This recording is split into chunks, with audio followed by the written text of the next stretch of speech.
आप देख रहे हैं मनाली हलचल और हलचल की रिपोर्ट के साथ मैं हूं शिवराम राणा। आज दिन भर की अपडेट को लेकर के आपके समक्ष हाजिर हूं और इस वक्त हम मौजूद हैं शुरू प्रीणी के नौमी मेले में।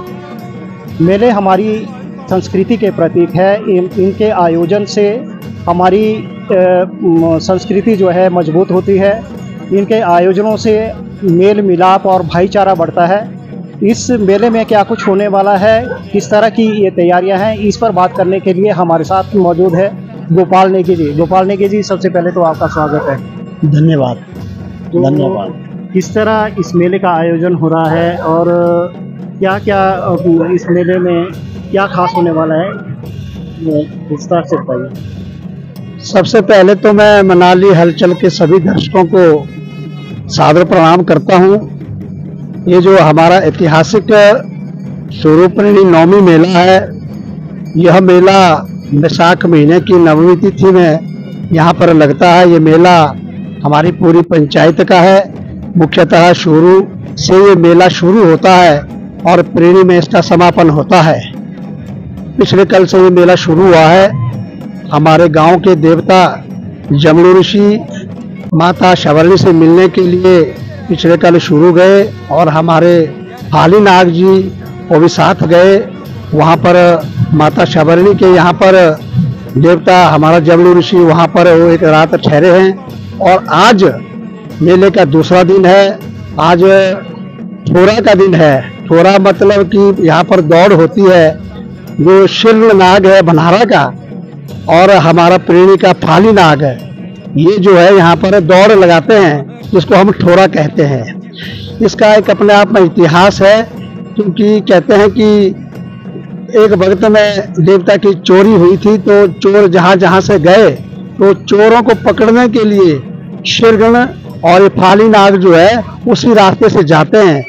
और जब ये ठोरा होती थी तो इसमें दोनों जो देवते हमारे हैं, इनके साथ चार चार गांव के लोग हैं। जैसे शीर्ण नाग बनहारा के साथ गोजरा, खकनाल, जगतसुख और बनहारा, और देवता फाली नाग के साथ चचोगा, अलेऊ, शुरू और प्रेमी, तो चार चार गांव के ये देवते हैं। और आज यहाँ पर जो यहाँ पर ठोरा होती है, ये समझो कि आप 7, 8, 9 भी बजते हैं, कभी तो 10 भी बज जाते हैं। और यहाँ पर ये देवता सृष्टि नारायण की इसमें अहम भूमिका रहती है। सृष्टि नारायण के इशारा करने के पश्चात यहाँ पर ठोरा होती है। इसमें हार जीत भी होती है, यानी कि पहले तो इसमें काफ़ी वाद विवाद भी चलता था, लड़ाइयाँ भी होती थी, लेकिन देव नीति के अनुसार वो लड़ाइयों का लोग इसमें आपस में कोई बैर रखते नहीं थे। और ये एक औपचारिकता अब मात्र रह गई है। बड़े आराम से दोनों देवताओं को यहाँ से दौड़ के रूप में जाते हैं। देवते को यहाँ पर दोनों शीर्ण और फाली नाग को उनको बांधते हैं पक्का। और उसके पश्चात जैसे ही यहाँ से दौड़ होती है तो दोनों गांव के 8 ही गांव के जो लोग होते हैं, अधिकतर लोग उनके साथ जाते हैं दौड़ में। इस तरह से ये प्रचलन है पुरानी। ये जो हमने जो सुना है, मैं केवल इतना ही बता सकता हूँ, बाकी तो इनके ही देवता ही खुद स्वयं जानते हैं।